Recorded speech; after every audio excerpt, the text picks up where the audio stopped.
This is ANET A3D printer we are using in our college.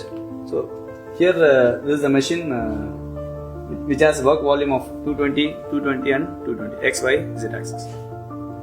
We are going to print a sample product by using this machine. We have already used the Cura software for converting the CAD model into a sliced G code, and we have fed into the memory card. And we are first initially preheating the machine.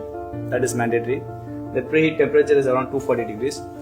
We've given the print. Now the bed temperature is raised to 80 degrees.